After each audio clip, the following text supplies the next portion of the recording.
শৰতৰ শুভ্ৰ জোনাকত প্ৰভু শ্ৰীকৃষ্ণৰ ৰাসলীলা উদযাপনক লৈ উখল মাখল ৰাজ্য। ৰাসলৈ মাজত মাত্ৰ আৰু কেইটামান ঘণ্টা বাকী। তাৰ মাজতে দেখা গৈছে ৰাস মহোৎসৱ সমিতিসমূহৰ ব্যাপক প্ৰস্তুতি।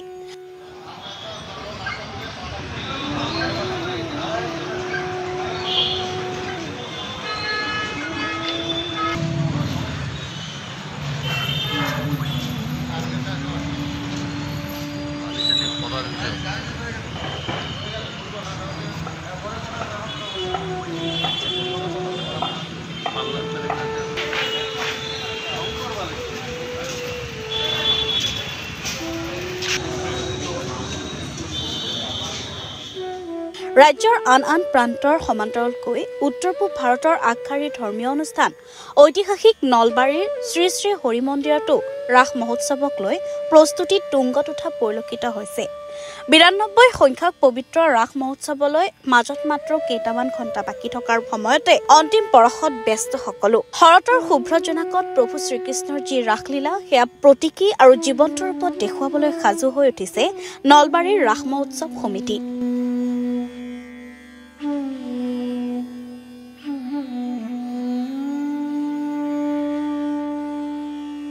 মন্ত্ৰী তথা ৰাস মহোৎসৱৰ সভাপতি জয়ন্ত মল্ল বৰুৱাৰ প্ৰচেষ্টাত ৯২ সংখ্যক ৰাসক লৈ ইতিমধ্যে সকলো প্ৰস্তুতিৰ ৯৫% কাম সম্পূৰ্ণ হৈ উঠিছে ঐতিহাসিক নলবাৰীৰ শ্ৰী শ্ৰী হৰি মন্দিৰৰ ৰাস মহোৎসৱৰ।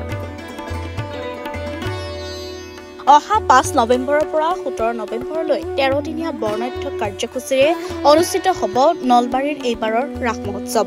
তাৰ বাবে সাজু হৈ উঠিছে সকলো। ৫ নৱেম্বৰৰ পুৱা ৯২খন পতাকা উত্তোলনেৰে ৰাস মহোৎসৱৰ কাৰ্যসূচী আৰম্ভ হৈ সন্ধিয়া ৰাজ্যৰ মুখ্যমন্ত্ৰী ডক্টৰ হিমন্ত বিশ্ব শৰ্মাই মুখ্য অতিথিৰূপে উপস্থিত থাকি ফিতা কাটি শুভাৰম্ভ কৰিব নলবাৰীৰ শ্ৰী শ্ৰী হৰি মন্দিৰৰ ৯২ সংখ্যক ৰাস মহোৎসৱ। মুখ্যমন্ত্ৰীগৰাকীক এক বাৰেৰহণীয়া বৰ্ণিল শোভাযাত্ৰাৰে হৰি মন্দিৰলৈ আদৰি আনি শুভাৰম্ভ কৰা হ'ব ৰাস মহোৎসৱৰ। এই ৰাস মহোৎসৱত এইবাৰ গণেশ মন্দিৰ চকত হাৰ্টথ্ৰব সকলোৰে হিয়াৰ মতো জুবিন গাৰ্গৰ প্ৰতি শ্ৰদ্ধাঞ্জলি জনাই গণেশ মন্দিৰৰ পৰা হৰি মন্দিৰলৈ অহা মুখ্য প্ৰৱেশ দ্বাৰত আলোকসজ্জাৰে জুবিন গাৰ্গৰ প্ৰতিমূৰ্তি বনোৱা হৈছে। প্ৰৱেশ দ্বাৰখনৰ নাম দিয়া হৈছে মায়াবিনী।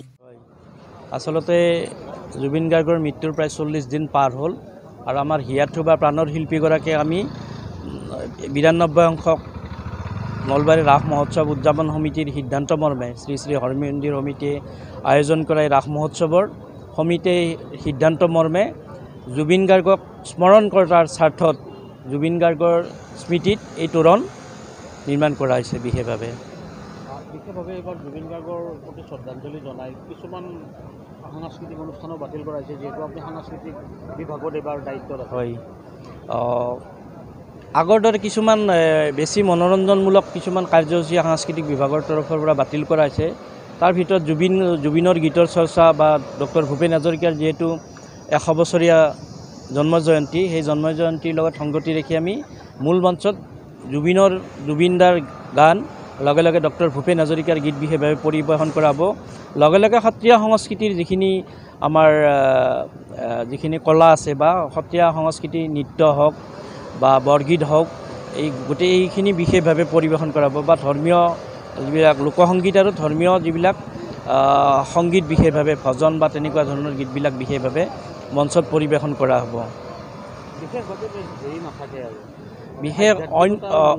বিশেষভাৱে অইন বছৰত যেনেকুৱা বিভিন্ন সাংস্কৃতিক কাৰ্যসূচী লোৱা হয় তেনেকুৱা ধৰণৰ কিছুমান মনোৰঞ্জনমূলক কাৰ্যসূচী বিশেষভাৱে নাথাকে। মূলতঃ ধৰ্মীয় আৰু সত্ৰীয়া বিশেষকৈ আৰু লগে লগে ডক্টৰ ভূপেন হাজৰিকা আৰু জুবিন গাৰ্গৰ গানক বিশেষভাৱে অগ্ৰাধিকাৰ দিয়া হয় সাংস্কৃতিক মঞ্চত।